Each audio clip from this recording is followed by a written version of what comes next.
Top news சேனலை subscribe பண்ணாதவங்க மறக்காம கீழே இருக்க ரெட் கலர் பட்டனை பிரஸ் பண்ணி சப்ஸ்கிரைப் பண்ணுங்க. மேலும் செய்திகளை உடனுக்குடன் அறிய பக்கத்தில் இருக்க பெல் பட்டனை பிரஸ் பண்ணுங்க. நாடு முழுவதும் நாடாளுமன்ற தேர்தல் பணிகள் சூடு பிடித்து வருகிறது. பாஜக, காங்கிரஸ் ஆகிய இரண்டு கட்சிகளும் தீவிர பிரச்சாரத்தில் ஈடுபட்டு வருகின்றனர். இதேபோல தமிழகத்திலும் திமுக, அதிமுக போட்டியிடுகின்றன. மேலும் தினகரனின் அமமுக, கமலின் மக்கள் நீதி மய்யம் ஆகிய கட்சிகளும் தேர்தலில் களம் காண இருக்கின்றன. இந்நிலையில் நாடு முழுவதும் தேர்தலில் மக்கள் யாருக்கு வாக்களிப்பார்கள் என்று சமீபத்தில் எடுக்கப்பட்ட கருத்து கணிப்பு முடிவுகள் தற்போது வெளியாகி அதிர்ச்சியை ஏற்படுத்தியுள்ளது. அதன்படி மத்தியில் பாஜக தலைமையிலான கூட்டணி 283 தொகுதிகளை வென்று மீண்டும் ஆட்சி அமைக்கும் என்றும் அந்த கருத்து கணிப்பு முடிவுகள் தெரிவிக்கின்றன. காங்கிரஸ் கூட்டணிக்கு 125 தொகுதிகளை கிடைக்கும் என்றும் கூறியுள்ளனர். மற்ற மாநிலங்களில் பாஜக கூட்டணி வென்றாலும் தமிழகத்தில் அந்த கூட்டணி படுதோல்வி அடையும் என்று கருத்து கணிப்பில் தெரிவிக்கப்பட்டுள்ளது. மொத்தம் உள்ள 39 தொகுதிகளில் திமுக கூட்டணிக்கு 34 தொகுதிகள் கிடைக்கும் என்றும் அதிமுக கூட்டணிக்கு வெறும் 5 இடங்களே கிடைக்கும் என்றும் அதிர்ச்சியூட்டும் கருத்து கணிப்பு முடிவு வெளியாகியுள்ளது. வாக்கு சதவீதத்தின் அடிப்படையிலும் திமுக கூட்டணியே முன்னிலையில் இருக்கிறது. மொத்தமுள்ள வாக்குகளில் 52.2% வாக்குகள் திமுக கூட்டணிக்கு கிடைக்கும் என்றும் அதிமுக கூட்டணிக்கு 37.2% வாக்குகள் கிடைக்கும் என்றும் கருத்து கணிப்பில் தெரிவிக்கப்பட்டுள்ளது. மற்ற கட்சிகள் 10.06% வாக்குகள் பெறும் என்றும் கூறப்பட்டுள்ளது. அதில் ஒவ்வொரு மாநிலம் வாரியாக நாடாளுமன்ற தேர்தலில் யார் வெற்றி பெறுவார்கள் என்று கூறியுள்ளனர். அந்த வகையில் உத்தரப்பிரதேசத்தில் மொத்தம் உள்ள 80 தொகுதிகளில் பாஜக கூட்டணி 42 இடங்களை கைப்பற்றும். மாயாவதி, அகிலேஷ் கூட்டணி 36 தொகுதிகளை வெல்லும். காங்கிரஸ் 2 தொகுதிகளில் வெற்றி பெறும் என்று கருத்து கணிப்பு முடிவு வெளியிடப்பட்டுள்ளது. ராஜஸ்தானில் உள்ள 25 தொகுதிகளில் பாஜக கூட்டணிக்கு 20 தொகுதிகளும் காங்கிரஸ் கூட்டணிக்கு 5 தொகுதிகளும் கிடைக்கும். சத்தீஸ்கர் மாநிலத்தில் 11 தொகுதிகளில் பாஜக கூட்டணி 6 தொகுதிகளிலும் காங்கிரஸ் கூட்டணி 5 தொகுதிகளில் வெற்றி பெறும் என்றும் தெரிவிக்கப்பட்டுள்ளது. உத்தரகண்ட் மாநிலத்தில் உள்ள 5 தொகுதிகளையும் பாஜக கூட்டணி வெல்லும் என்று அந்த கருத்து கணிப்பு முடிவுகளில் கூறப்பட்டுள்ளது. மத்திய பிரதேசத்தில் உள்ள 29 தொகுதிகளில் பாஜக கூட்டணிக்கு 22 தொகுதிகளும் காங்கிரஸ் கூட்டணிக்கு வெறும் 7 தொகுதிகள் மட்டுமே கிடைக்கும் என்று தெரிவிக்கப்பட்டுள்ளது.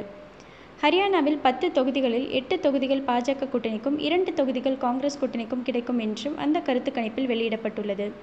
பீகாரில் காங்கிரஸ் கூட்டணிக்கு 13 தொகுதிகளும் பாஜக கூட்டணிக்கு 17 தொகுதிகளும் கிடைக்கும் என்று கருத்து கணிப்பில் கூறப்பட்டுள்ளது.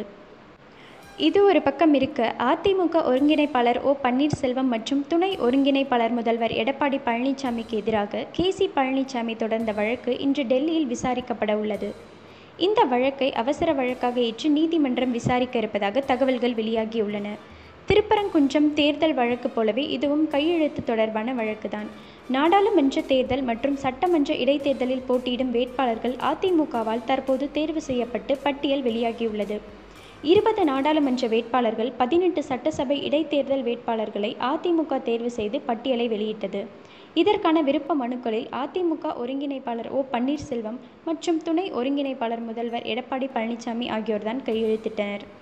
இந்த நிலையில் இதற்கு எதிராக தற்போது அதிமுகவில் இருந்து நீக்கப்பட்டுள்ள கே.சி. பழனிசாமி வழக்கு தொடுத்துள்ளார்.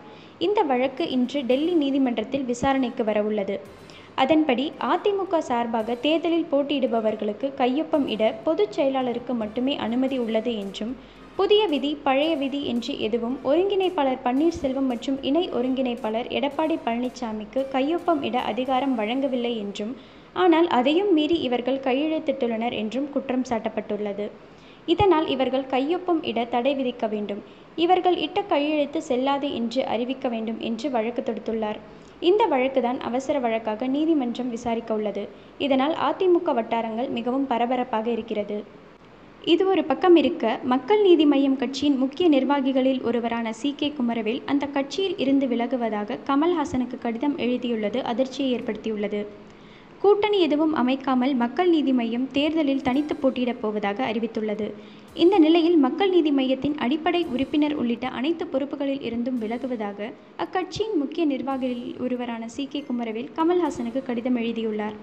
கமல்ஹாசனின் நம்பிக்கைக்குரியவர்களில் ஒருவரான குமரவேல், மக்கள் நீதி மய்யம் ஆரம்பிக்கப்பட்டு முதலில் நியமிக்கப்பட்ட 9 செயற்குழு உறுப்பினர்களில் இவரும் ஒருவர்.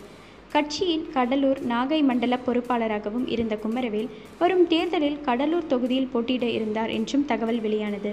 ஆனால் கட்சி தலைமையுடன் ஏற்பட்ட கருத்து வேறுபாடு காரணமாக விலகியுள்ளார். இது குறித்து அவர் கூறியதாவது: தேர்தலில் யாரும் போட்டியிட முன்வராததால் கடலூரில் போட்டியிட முன்வந்தேன் என்றும், நேர்காணலில் நான் பங்கேற்கவில்லை என கூறுவது தவறானது. மக்கள் நீதி மய்யத்தில் இருந்து நான் தான் விலகினேன். மக்கள் நீதி மய்யம் முன்னேற வேண்டும் என்றுதான் எனக்கு ஆசை. கட்சியில் சேர்ந்த ஒரு வாரத்தில் கோவை சரளாவை செயற்குழு உறுப்பினராக்கியதும், கோவை சரளாவை வைத்து வேட்பாளர் நேர்காணல் நடத்துவதையும் என்னால் ஏற்றுக்கொள்ள முடியவில்லை.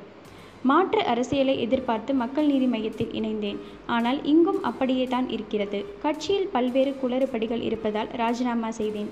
தவறான வழி நடத்துதலால் கமல்ஹாசன் தவறான முடிவுகளை எடுக்கிறார். கமல் இன்னும் முழு நேர அரசியல்வாதியாக ஆகவில்லையோ என்ற எண்ணம் என்னை போன்ற சிலருக்கு உண்டு. சினிமா, அரசியல் என 2 பாதைகளில் செல்கிறார். நான் ஓராண்டாக கட்சியில் உள்ளேன். ஆனால் கமலின் செல்போன் எண் கூட என்னிடம் இல்லை என்று கூறினார். இதை அடுத்து குமரவேலின் ராஜினாமா அறிவிப்பை ஏற்பதாக மக்கள் நீதி மய்யம் சார்பிலும் அதிகாரப்பூர்வமாக தெரிவிக்கப்பட்டுள்ளது. இது பற்றி நீங்க என்ன நினைக்கிறீங்கன்னு கமெண்ட் செக்ஷன்ல மறக்காம. இந்த தகவல் உங்களுக்கு பிடிச்சிருந்தா லைக் பண்ணுங்க, கமெண்ட் பண்ணுங்க. மறக்காம கீழே இருக்க ரெட் கலர் சப்ஸ்கிரைப் பட்டனை பிரஸ் பண்ணி டாப் நியூஸ் சேனலுக்கு சப்ஸ்கிரைப் பண்ணுங்க. நன்றி, வணக்கம்.